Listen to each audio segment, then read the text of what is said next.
8주차 자유무역과 보호무역 수능기출 문제풀이 시작하겠습니다. 2010년 수능 14번 다음 자료에 대한 분석 및 추론으로 옳은 것은 그림은 각국의 X제 시장 상황을 나타낸다. 각국에서는 시기별로 다음과 같은 상황이 전개되었다. 틱이 교역을 하지 않았대요. 시장 균형 2에서 국내에서만 거래가 이루어졌다. T 플러스 1기 각국 정부가 무역에 참여하기로 결정하면서 X제를 국제 가격 PW에 제한 없이 거래를 하게 됐다. PW에 거래를 하면 국내 가격보다 비싸니까 당연히 각국은 수출을 할 테고 이만큼의 초과 공급량은 다 수출량으로 넘어가게 되겠죠. T 플러스 2기 무역이 지속되는 상황에서 각국 정부가 세수 증대를 위해 X제 생산자에게 단위당 기억만큼의 세금을 부과했다. 이 말은 세금을 부과했다는 것은 생산비가 상승했다는 거죠. 생산비가 상승하면은 공급 곡선이 좌측으로 기억만큼 다 이동을 하게 될 겁니다. 이 변화 상황에 따라서 이 그래프를 해석할 수 있느냐 물어보는 문제였고요. 1번 T 플러스 1기에 각국은 X제를 수입하였을 것이다. T 플러스 1기 X제를 국내 가격보다 국제 가격이 비싸니까 생산자들은 더 비싸게 많이 팔 수 있으니까 이만큼 수출을 하게 되죠. Q1에서 Q2만큼 수출합니다. 그래서 1번 틀렸고요. 2번 T 플러스 1기에 각국의 Q0에서 Q2의 초과 공급은 Q1에서 Q2만큼이죠. 국내 수요 곡선은 여기, 국내 이 가격 기준에서 국내 공급 곡선은 여기니까 접하는 점은 Q1에서 Q2만큼 초과 공급이 발생합니다. 3번 T 플러스 2기에 각국의 X제 무역량은 Q1에서 Q2보다 작았을 것이다. 이 말이 맞죠? 왜? 공급 곡선이 기억만큼 이렇게 좌측으로 이동합니다. 좌측으로 이동하니까 비싸졌다는 거죠. 이 말은 초과 공급이 원래는 세금이 없을 때는 Q1에서 Q2만큼 이만큼의 초과 공급이 있었는데 공급 곡선이 좌측으로 해서 생산비가 비싸지니까 초과 공급이 이만큼으로 줄어들게 되죠. 그래서 무역량은 Q1, Q2보다 즉 초과 공급량이 무역량인데 무역량은 적어지죠. 그래서 3번이 맞는 말이고요. 4번 각국의 X제 시장 가격은 T1, T2기가 T1기보다 높았을 것이다. 시장 가격은 변화가 없죠. 왜? 시장 가격은 무역을 한 이후부터는 국제 가격으로 결정이 되게 됩니다. 국제 가격이 변화가 없으면 각국의 시장 가격은 변화가 없습니다. 그래서 4번도 틀렸고요. 5번 T 플러스 2기에 각국의 X제 조세 수입은 P1 PW 곱하기 Q2일 것이다 라고 적혀 있는데 조세 수입은 P1 PW 이만큼의 조세를 매겼다니까 이만큼은 맞습니다. 근데 Q2면은 여기까지 이 커다란 사각형이라는 건데 이거는 아니고요. 얼만큼이나 조세 수입은 이 초과 공급에다가 세금을 곱하는 이 사각형이 조세 수입이 되겠죠. 그래서 5번도 틀렸습니다. 14번의 답은 3번이었습니다. 2019년 수능 13번 다음 자료에 대한 분석 및 추론으로 옳은 것은 표는 시장이 개방되기 이전에 각국의 X제 시장의 수요와 공급 곡선상에 있는 점들의 일부를 나타낸다. 최근 각국 정부는 X제 시장을 개방하여 자유무역을 허용했고 무역을 시작했다는 거죠. 이로 인해 각국 X제 시장에는 X제가 국제 시장으로부터 1개당 3만원에 무제한 공급됐다. 즉 소비자들이 3만원에 살 수 있게 됐다는 거예요. 단 각국 X제 시장의 수요와 공급 곡선은 모두 직선이고 개방 이후 국내 수요와 공급의 변동은 일어나지 않았다. 일단 무역을 하기 전에를 봅시다. 그 나라의 무역 전의 가격은 수요와 공급이 일치하는 점에서 균형 가격과 균형 생산량이 결정되는데 수요량과 공급량이 일치하는 점은 이 사이가 되겠죠. 그래서 대충 가격도 4만원과 5만원의 사이 안에서 결정이 됐을 겁니다. 왜? 이 중간쯤이 가격이 아마 일치하겠죠. 그래서 그냥 반으로 잡으면 수요량 950개, 공급량도 950개쯤에서 대략 한 4만 5천원쯤에서 균형 가격과 균형 거래량이 결정됐구나 라는 거를 이 표에서 판단을 할 수가 있습니다. 1번 개방 이전 XJ의 시장 균형 가격은 5만원이다 돼 있는데 5만원일 때 보시면 수요는 900개, 공급은 1000개죠. 자, 초과 공급이 발생하죠. 이 두 개가 다르다는 거는 균형이 이루어지지 않는다는 거니까 5만원은 틀렸고요. 2번 개방 이후 XJ의 수입량은 자, 개방 이후에는 이 가격이죠. 국제 가격 3만원에 거래가 된다 그랬는데 자, 3만원일 때 수요량은 1100개인데 공급량은 800개밖에 안 됩니다. 즉 300개의 초과 수요가 발생하는데 이 초과 수요를 수입이 감당하는 거죠. 수입량은 150이 아니고 300개다. 2번도 틀렸고 3번 개방 이후 국내 소비자 잉여는 감소하였다. 자, 소비자 잉여를 뭐 굳이 그림을 그릴 필요가 없습니다. 더 싼 가격에 더 많이 재화를 소비할 수 있으면 당연히 소비자들은 이득이죠. 소비자 잉여는 증가했을 겁니다. 3번도 틀렸고 4번 개방 이후 국내 생산자의 판매 수입 감소액은 975만원이다 돼 있는데 자, 판매 수입은 대략 4만 5천원에다가 판매 수입은 가격에다가 수량을 곱하면 되죠. 4만 5천원에다가 950개를 팔던 거를 3만원에 800개밖에 안 팔았으니까 대충 계산해 봐도 975만원보다는 훨씬 크다는 것을 알 수 있습니다. 그래서 4번도 틀렸고 5번 개방 이후 모든 가격 수준에서 국내 생산자의 공급량이 200개씩 증가해도 엑스제는 수입된다. 개방 이후 3만원일 때 공급량이 200개 증가하면 1000개가 되죠. 근데 수요량은 그때도 1100개로 100개가 초과 수요가 되죠. 그럼 100개만큼은 수입이 되겠죠.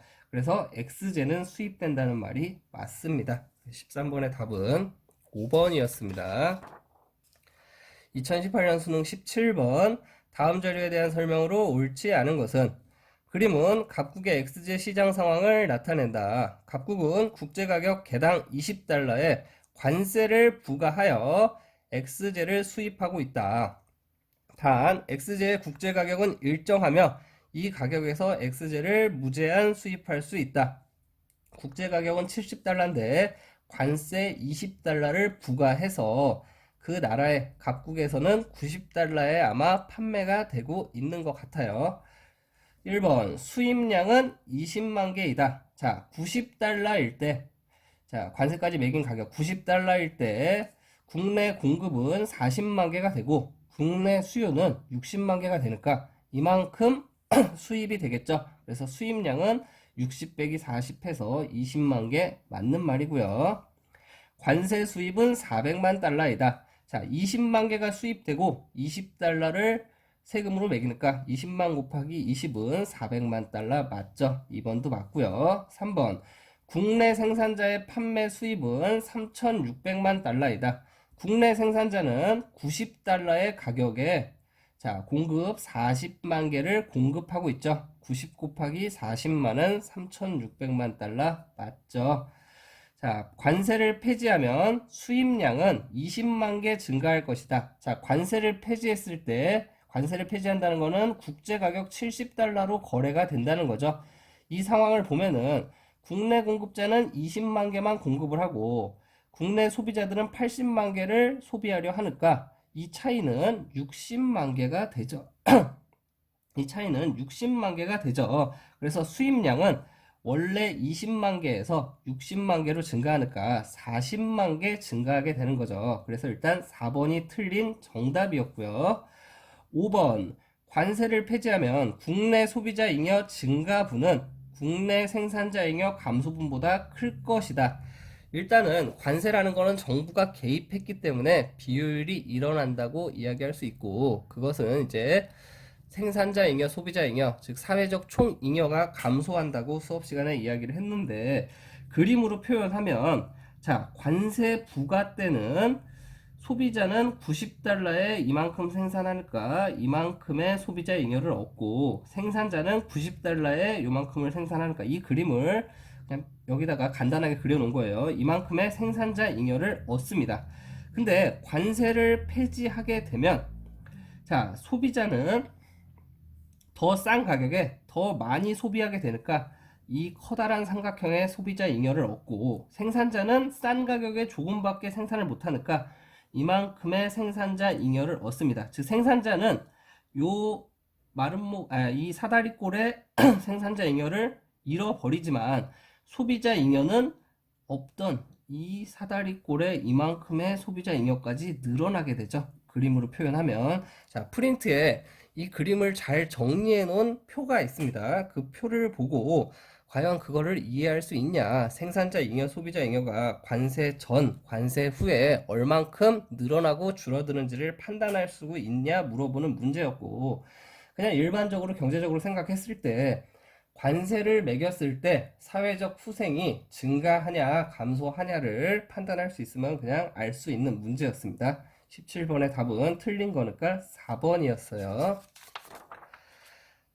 2019년 평가원 6월 15번 문제입니다. 다음 자료에서 갑국이 자유무역에 참여할 경우 갑국에서 일어날 변화에 대한 옳은 분석만을 보기 위해서 고른 것은 갑국은 XJ, YJ만을 생산하고 소비한다. XJ와 YJ는 생산과 소비에서 서로 관련이 없다. 현재 갑국은 자급자족하고 있으며 XJ의 국내 가격과 거래량이 각각 PX와 QX고 YJ의 국내 가격과 거래량은 PY와 QY이다. 갑국은 자유무역에 참여할 경우 XJ와 YJ는 각각 P1과 P2의 가격에서 얼마든지 거래가 가능하다. 자, 국제 가격이 나왔고 국내 가격이 이렇게 주어져 있습니다. 이 말은 각국이 거래를 할 때 XJ는 수출할 건지 수입할 건지, YJ는 수출할 건지 수입할 건지를 판단해 보라는 문제죠. 자, 본인이 갑국이라고 생각하면 됩니다. 자, 각국의 XJ의 국내 가격이 국제 가격보다 비쌉니다. 이 말은 굳이 XJ를 우리나라에서 안 만들고 수입해서 먹으면 된다는 거죠. 그래서 각국은 XJ는 수입할 것이고 YJ를 보시면 국내 가격이 국제 가격보다 저렴합니다. YJ는 각국이 경쟁력이 있다는 거예요. 그러면은 굳이 국내에다 안 팔고 비싸게 그러니까 다른 나라에다 팔면은 이득을 얻을 수 있다는 거죠. 국제 가격이 더 비싸기 때문에. 그래서 갑국은 YJ는 수출할 거예요. 기억, XJ의 수출국이 된다가 아니고 XJ는 더 싼 그러니까 수입품을 수입하겠죠. 그래서 수입국이 된다. 기억 틀렸고요. XJ의 생산자 잉여는 감소한다. 맞죠? 왜? 더 비싸게 팔던 생산자들이 싼 수입품에 밀려가지고 생산을 덜 하게 되겠죠. 그래서 생산자 잉여는 감소합니다. 니은 맞고.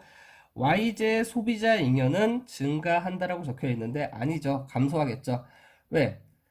YJ를 더 비싼 가격에 수출하게 되니까 갑국 소비자 입장에서는 싸게 먹던 YJ를 국제 가격으로 비싸게 소비할 수밖에 없게 됩니다. 그러면 비싼 가격에 더 적게 소비하니까 소비자 잉여는 감소하게 됩니다. 디귿 틀린 말이고.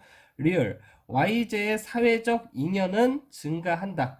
자, 수출이나 수입을 하게 되면 소비자나 생산자 둘 중 하나는 더 싼 가격에 많이 먹던지 아니면 더 비싼 가격에 더 많이 팔기 때문에 줄어든 소비자 잉여나 생산자 잉여보다 늘어난 소비자 잉여나 생산자 잉여가 많기 때문에 사회적 잉여가 증가한다고 배웠습니다.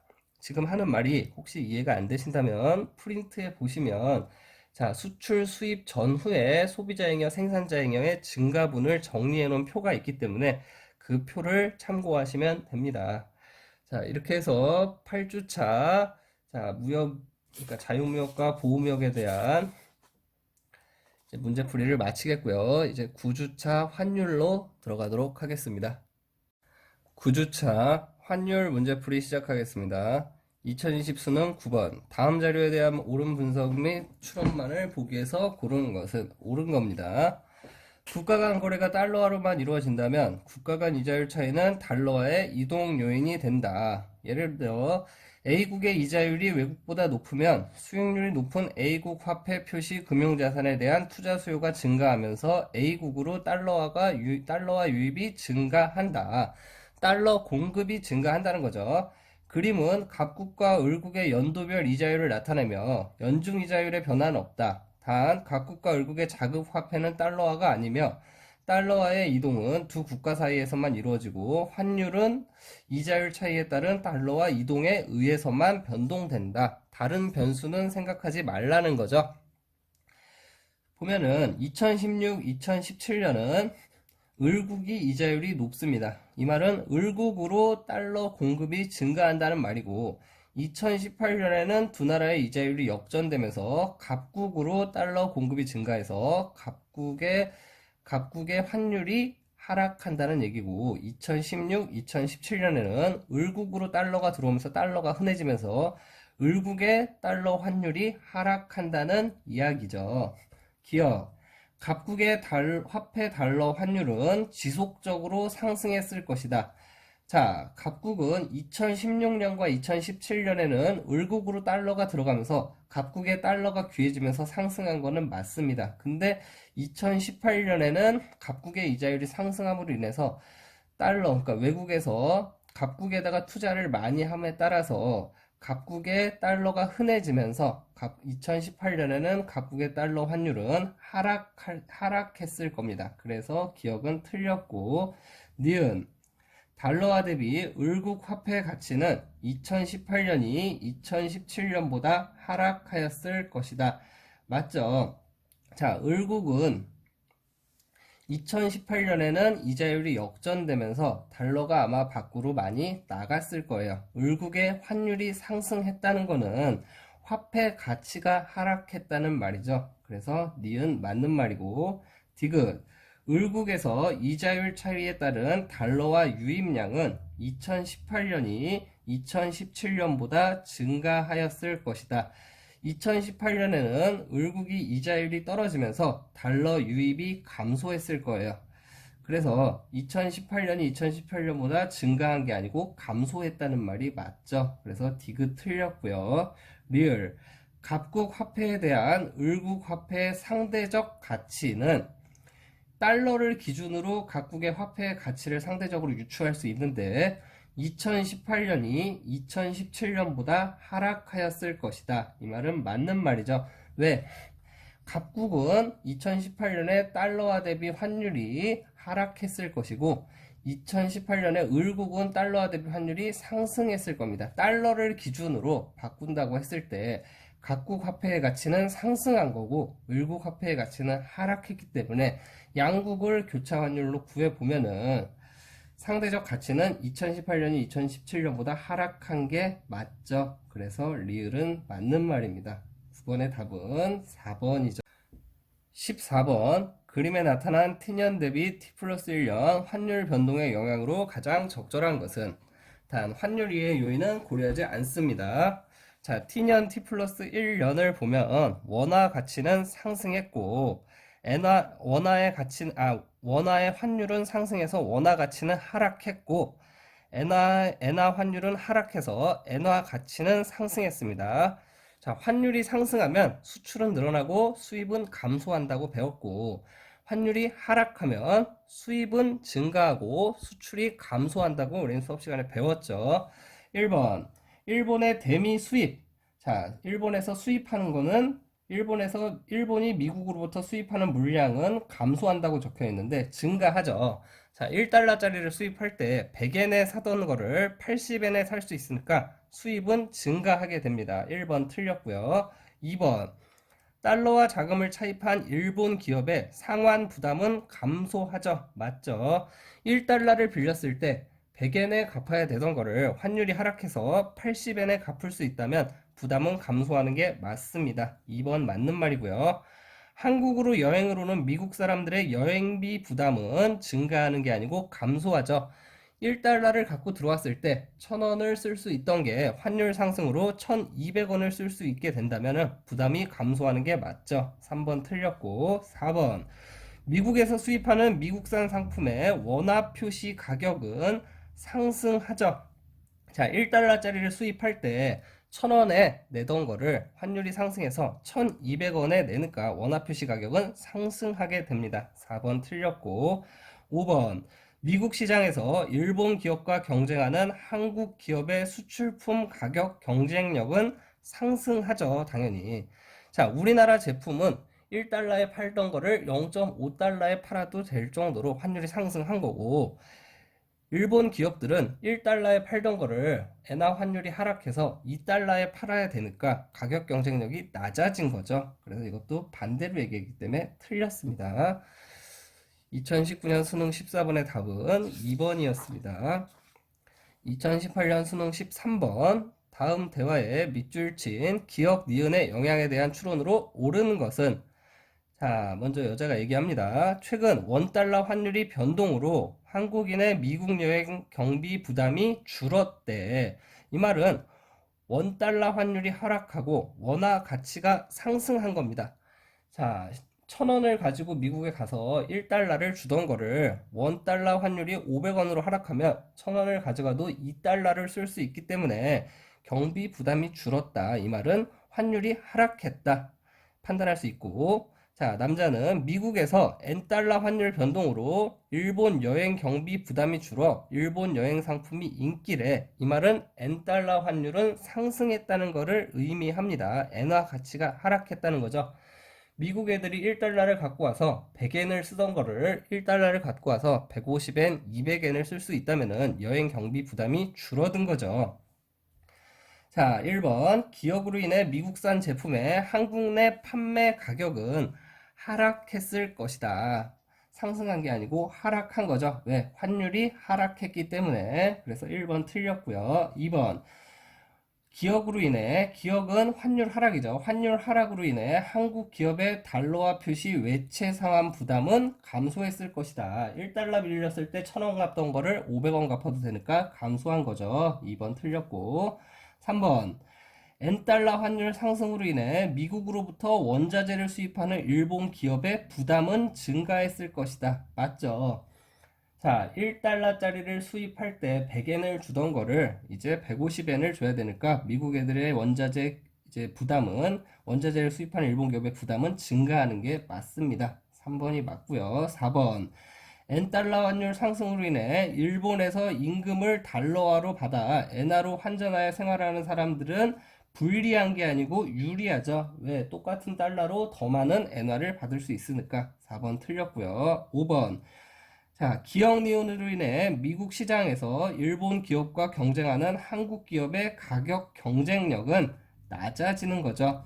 왜? 원달러 환율이 하락하니까 한국 제품의 달러 가격은 올라갈 테고, N달러 환율이 상승해서 일본 제품의 달러 가격, 미국에서 판매되는 달러 가격은 하락할 겁니다. 즉, 한국 제품은 불리해지고 일본 제품은 유리해지는 거죠. 그래서 5번도 틀렸습니다. 13번의 답은 3번이었습니다.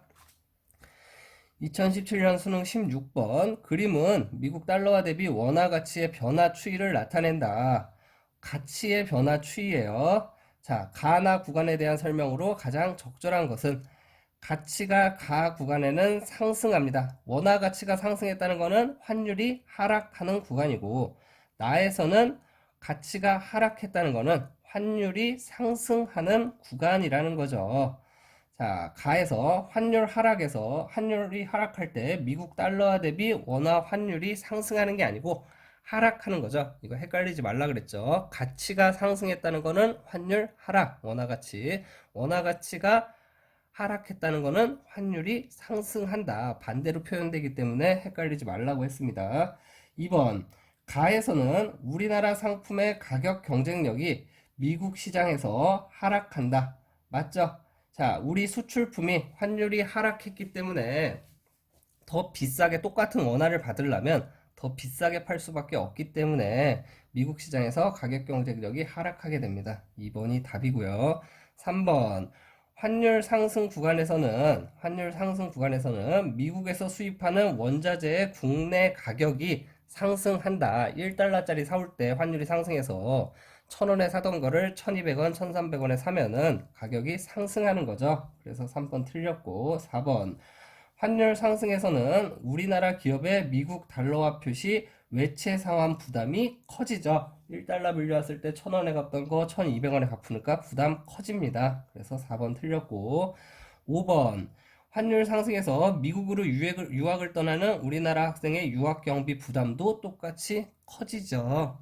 자, 환율을 기준으로 환율이 올랐을 때, 내렸을 때 누가 이득을 보고 손해를 보는지 일일이 외울 수가 없다고 했습니다. 그래서 이런 문제가 나오면 그냥 1달러에 1,000원이었다가 그냥 2,000원 되고 500원 되는 걸로 상정해가지고 내가 이득일지 손해일지를 늘 계산해 보라고 말씀을 드렸었습니다. 2016년 수능 16번 그림은 외환시장의 균형점 2의 변화를 나타낸다. 이에 대한 옳은 분석을 보기 위해서 고른 것은 자, 2가 A, B, C, D로 변하는 모습을 보여주고 있는데 자, 당연히 뭐 증가하고 감소하고 뭐 이런 모습을 보여주고 있죠. 그래서 이럴 때는 그냥 수요 공급 곡선을 그려보고 이 방향은 수요가 증가하는구나. 이 방향은 공급이 감소할 때 나타나겠구나. 이 방향은 수요가 감소할 때 나타나겠구나. 이 방향은 공급이 증가할 때 나타나겠구나. 그림을 그려서 아, 이쪽으로 가겠네, 이쪽으로 가겠네를 판단하시면 됩니다. 기업, 외국 제품에 대한 선호도가 하락하면은 수입을 안 한다는 거니까 달러의 수요가 감소합니다. 수요가 감소하면은 D 방향으로 가는 게 맞죠. 그래서 기억은 틀렸고 왜 수요 곡선이 감소하면은 이쪽 균형점으로 가겠죠. 자, 니은 국내 이자율의 지속적인 하락으로 해외 자본의 유출은 B로 이동하는 요인이 된다. 해외 자본이 유출된다는 거는 우리나라에 있는 자산을 팔고 달러로 바꿔서 나간다는 거죠. 달러가 밖으로 나가는 겁니다. 달러가 밖으로 나가면은 수요가 증가해서 이 방향으로 가겠죠. 그래서 B로 이동하는 요인 맞고요. 디귿 국내 상품의 품질 개선으로 인한 수출 증가는 수출을 증가했다는 거는 달러를 많이 받아온다는 거죠. 달러를 많이 받아오니까 달러의 공급이 증가하는 겁니다. 공급이 증가하는 거는 공급 곡선이 오른쪽으로 이동해서 이 방향으로 가겠죠. 그래서 C로 이동하는 게 맞습니다. 리을 국내 기업에 대한 조세 감면 정책으로 인한 해외 자본의 국내 투자 유입은 해외 자본이 우리나라로 들어온다는 거는 달러가 들어온다. 공급이 증가하는 거. C 방향이 맞죠. 근데 D라고 했으니까 틀렸죠. 그래서 리을은 틀렸고 니은 디귿이 맞는 말. 답은 3번입니다. 2015년 수능 19번 밑줄 친 기억에 들어갈 내용으로 가장 적절한 것은 올해 들어 미국 달러화 대비 각국의 화폐 가치가 지속적으로 하락하고 있습니다. 이 말은 환율이 상승하고 있다는 거죠. 이에 대해 전문가들은 기억을 원인으로 보고 있습니다. 환율이 상승하는 요인을 찾으면 되는 거죠. 환율 상승 요인은 달러의 수요가 증가하거나 공급이 감소하면 환율이 상승합니다. 이 요인을 찾아보면 되죠. 각국의 금리 상승, 각국의 이자율이 상승하면은 그 나라에서 많은 이자율을 얻기 위해서 해외 투자가 증가하죠. 해외에서 들어오는, 우리나라로 들어오는 투자가 증가합니다. 그 말은 달러가 많이 들어오기 때문에 공급 증가 요인입니다. 공급 증가는 환율을 하락시키는 요인이죠. 그래서 틀렸고, 2번, 각국의 달러 수요 감소. 달러의 수요가 감소하면 가격이 하락하죠. 환율이 하락하는 요인입니다. 2번도 틀렸고, 각국의 대미 경상수지 흑자 확대. 경상수지가 흑자가 확대됐다는 거는 달러를 많이 벌었다는 거예요. 달러의 공급이 증가하는 요인, 환율 하락 요인이기 때문에 틀렸고요. 미국인의 각국 여행 증가, 미국인들이 각국으로 여행을 많이 오면 달러를 들고 들어오죠. 그 말은 공급 증가, 이것도 환율 하락 요인이죠. 틀렸고요. 5번, 미국인의 각국 투자금 회수. 미국인이 각국에 투자한 돈을 회수하면 각국에 있는 달러를 갖고 밖으로 나간다는 거죠. 달러가 유출된다는 겁니다. 이 말은 달러의 수요가 증가한다. 수요가 증가하면 환율이 상승하는 요인이 됩니다. 그래서 5번이 정답입니다. 자, 이렇게 해서 환율 파트 마치고 이제 10주차 국제수지 문제풀이 시작하겠습니다. 2019년 수능 17번. 표는 각국의 연도별 국제 수지를 나타낸다. 이에 대한 설명으로 옳은 것은. 단, 준비자산과 오차 누락은 없다. 여기 보이는 표가 국제 수지 전체라는 얘기죠. 1번, 2017년 상품 거래액은 상품 수지를 보라는 거죠. 전년에 비해 증가하였다. 상품 수지가 70에서 90으로 증가했습니다. 근데 거래액 자체가 증가했다는 거는 알 수가 없죠. 상품 수지는 수출과 수입의 합인데, 자, 수출한 거는 플러스, 수입한 거는 마이너스인데, 자, 이 차이가 증가했다는 거지. 이 거래 규모가 얼마나 증가했는지는 알 수가 없습니다. 그냥 수지 흑자가 증가했다는 말이 맞습니다. 그래서 1번 틀렸고요. 2번, 해외 지식재산권 사용료, 서비스 수지죠. 포함된 항목은 적자이다. 2017년의 서비스 수지는 흑자를 보이고 있습니다. 그래서 틀렸고요. 3번 2016년 각국의 해외 무상 원조 금액, 무상 원조 금액은 이전 수지라 그랬죠. 무상 원조 금액이 포함된 항목은 2016년에 플러스로 흑자네요. 그래서 적자라 그랬기 때문에 틀렸고, 2017년 각국의 거주자의 외국 기업 채권 매입액, 채권 매입, 주식 투자 이런 것들은 다 금융 계정이라고 이야기했었습니다. 원금은 금융 계정이고 그거에 대한 이자나 배당금 같은 거는 본원소득 수지에 들어간다고 말씀드렸었어요.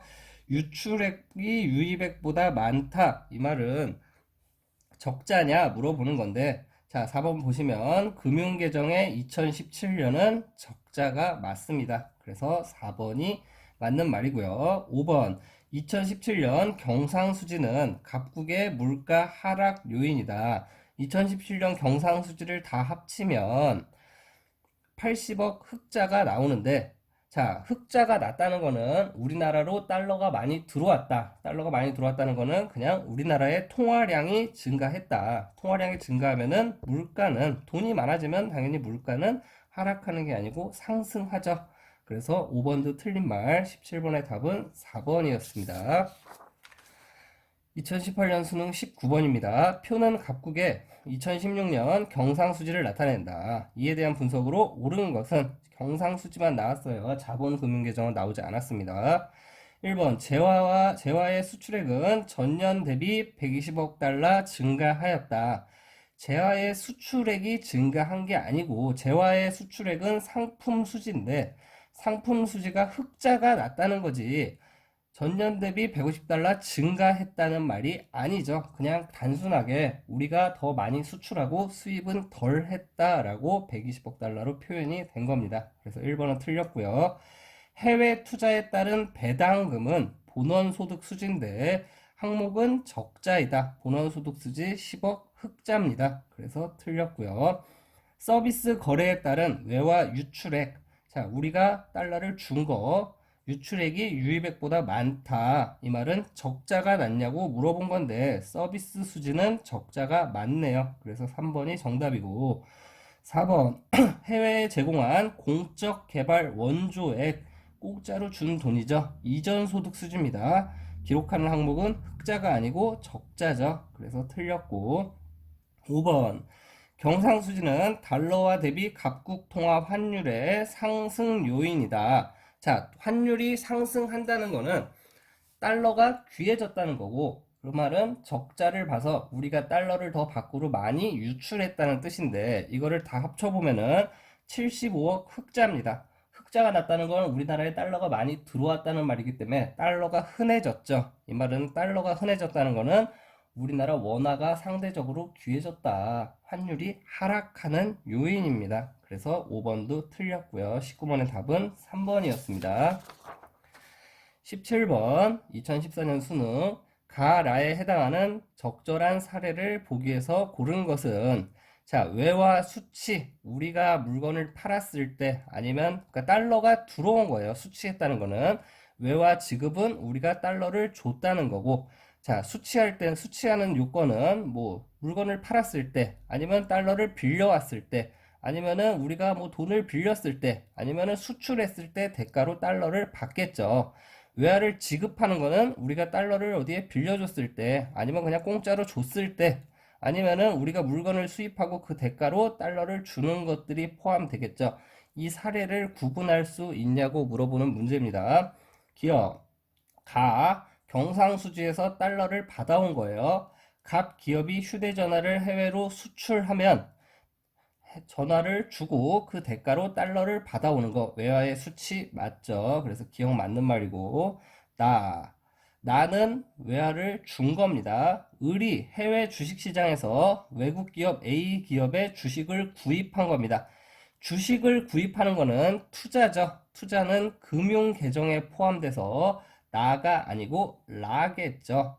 해외 주식을 구입하기 위해서 달러가 밖으로 나간 거 지급은 맞는데 이쪽이죠. 그래서 니은 틀렸고 디귿 국내에 있는 병 자동차 공장을 외국 B 기업이 인수했다. 직접적으로 우리나라 기업을 통째로 사버린 거, 투자를 한 거죠. 그래서 금융 계정에서 수치 부분 다 맞습니다. 그래서 디귿 맞고요. 리얼. 자, 정 호텔 여행사가 단체 관광객의 숙박을 위해 해외 C 호텔을 이용했다. 자, 서비스 수지죠. 서비스 수지에서 우리나라가 외국 여행을 간 거니까 지급한 거죠. 그래서 라가 아니고 나가 되겠죠. 그래서 리을도 틀렸습니다. 맞는 것은 기억 디귿 2번입니다. 자, 2015년 학평 15번 문제. 다음은 어느 학생의 경제 수업 시간에 작성한 학습지의 일부이다. 가마에 해당하는 사례로 옳지 않은 것은을 물어봤습니다.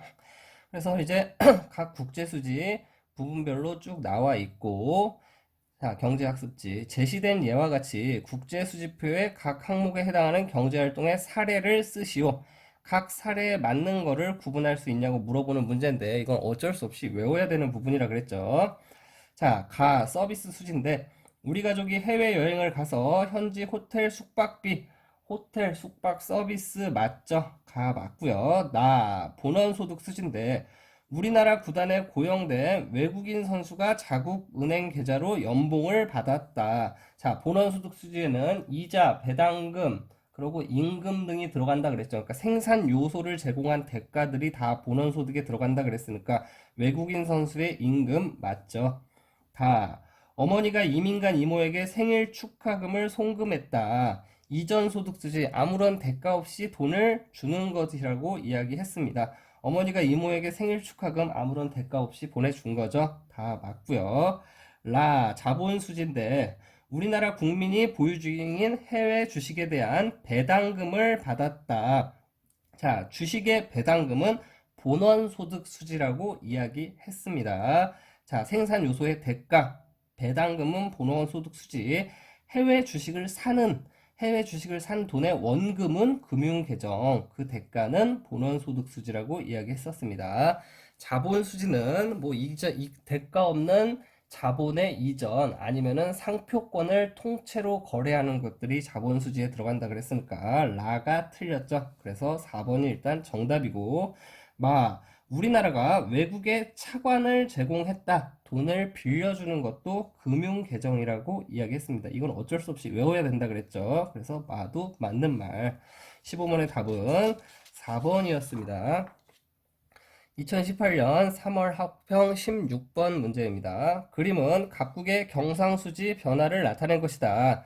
2016년 대비 2017년 변화에 대한 설명으로 옳은 것은 이게 2016, 이게 17이죠.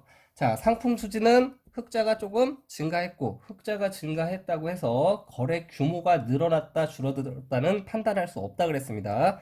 서비스 수지는 적자가 증가했고 본원소득 수지는 흑자가 증가했고 이전 소득 수지는 적자가 조금 감소했습니다.